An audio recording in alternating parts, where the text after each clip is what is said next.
Le nom d'utilisateur, il permet facilement de retrouver votre page. Parce que lorsque vous donnez le nom à votre page, plusieurs personnes peuvent venir donner le même nom à la page. De la même manière que sur Facebook, vous voyez que souvent il y a les noms, vous tapez le nom, plusieurs personnes ont le même nom. Les pages Facebook aussi, vous pouvez donner le nom de votre page, plusieurs personnes viennent utiliser le nom de la page. Donc on va taper, comment on va faire pour vous retrouver. Puis comme vous donnez le nom de votre page, on peut vérifier puis donner aussi à quelqu'un d'autre. Hein. Oh, mais ça peut se ressembler. Du coup, on va créer un nom d'utilisateur. Le nom d'utilisateur permet de pouvoir retrouver facilement votre page ou votre compte. Donc, on va mettre par exemple Facebook / le nom. Si c'est Catherine Batim, ce qui va se passer quand on va mettre facebook.com/ Catherine Batim, on tape entrée, ça tombe directement sur votre page. C'est à ça que c'est le nom d'utilisateur. Donc ici, par exemple, nous allons mettre RDD San Pedro 1. Et là, je clique sur le verbe pour voir est-ce que c'est disponible. Donc, ça va charger et ça va me dire si c'est disponible ou pas. Ça va? Donc, ici, c'est passé. Ensuite, vous voyez ici, ils ont mis contact. Le contact, c'est le numéro qu'on doit appeler.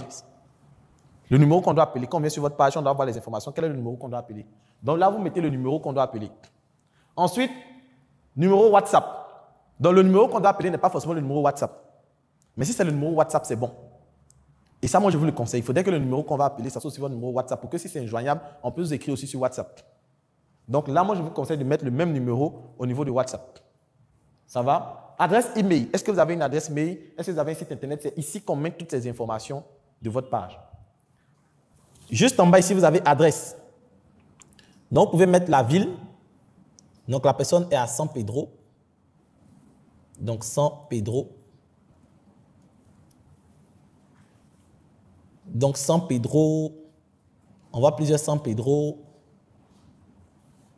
Donc, on va pas San Pedro, Côte d'Ivoire, virgule, Côte d'Ivoire. Voilà. Donc, là, on va San Pedro, Côte d'Ivoire. Donc, je choisis San Pedro, Côte d'Ivoire. Ce qui fait que par rapport à Google Maps, on va situer la ville où se trouve le propriétaire de la page. Tout ça, ça favorise la crédibilité de la page et le référencement de la page. On vient ensuite au niveau de zone de service.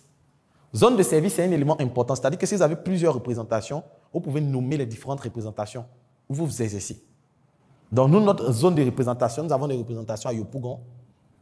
Donc, nous sommes en train de créer la page de celui qui est à San Pedro. On va démontrer aussi qu'il y a des représentations dans les autres villes et communes. Donc, on va mettre Yopougon, on va mettre Cocody, Côte d'Ivoire, ainsi de suite, ainsi de suite. Comme c'est l'exemple, je prends juste deux points où nous sommes. Ici, c'est les horaires. On dit quoi? Pas d'horaire disponible, toujours ouvert, fermé, ouvert à certaines heures. Donc ici, nous, on va mettre que c'est toujours ouvert. Ça va? Donc voici un peu les informations importantes à faire au niveau de la configuration.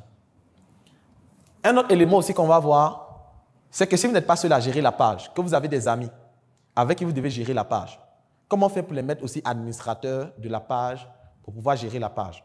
La première condition, c'est que vous devez être amis. Et d'ailleurs, si vous voulez que votre ami soit administrateur de la page, vous devez être des amis sur Facebook. C'est-à-dire, il doit t'envoyer son invitation, tu vas accepter, mais toi, tu as envoyé ton invitation, il va accepter. Donc là, il faut être ami. Moi, ce que je vais faire ici, je vais mettre Mission Fanny, qui est ma collaboratrice, comme administrateur ou administratrice de cette page. Donc là, je vais mettre Sean Fanny. Donc quand je mets Sean Fanny, ça va. On vous montre quelle catégorie vous voulez l'attribuer. Ici, par défaut, c'est éditeur. Si vous cliquez sur éditeur, vous allez voir admin, éditeur, modérateur, annonceur, analyste. Et en fonction de ce que vous allez choisir, on vous décrit ce que la personne peut faire. Mais moi ici, comme c'est ma super collaboratrice, je vais la mettre administrateur. Et on m'envoie une notification. On me dit, si vous ajoutez un admin à votre page, n'oubliez pas qu'il aura les mêmes autorisations que vous pour modifier cette page. Donc, si vous n'avez pas trop confiance dans votre collaborateur, vous pouvez le laisser éditeur. Éditeur peut poster, peut commenter, peut répondre aux messages, tout ça. Vous n'avez pas besoin de mettre super admin. Ça va? Donc, vous faites ajouter. Et quand vous voulez ajouter, on vous demande votre mot de passe. Bon, étant donné que moi, j'ai sauvegardé mon mot de passe, donc je fais entrer. Et vous voyez ici, ils vont mettre quoi? Sean Fanny en attente.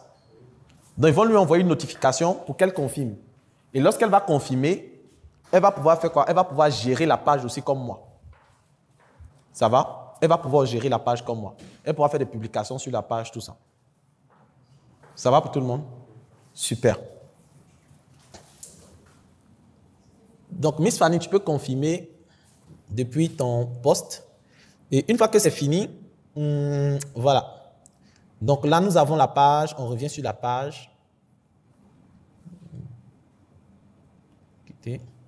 Vous voyez actuellement au niveau de l'URL, c'est marqué RDD San Pedro 1.1000 quelque chose.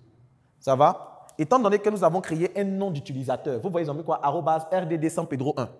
Quand je vais actualiser, vous voyez, c'est marqué maintenant quoi? Facebook.com/RDD San Pedro 1. Donc, ça veut dire que si quelqu'un veut retrouver cette page, il suffit que tu lui dises, va sur Facebook. Tu tapes facebook.com/RDD San Pedro 1, on tombe directement sur sa page. Au lieu de venir cliquer dans la barre de recherche RDD San Pedro 1, dès qu'il clique sur ça, ça tombe sur le lien de sa page.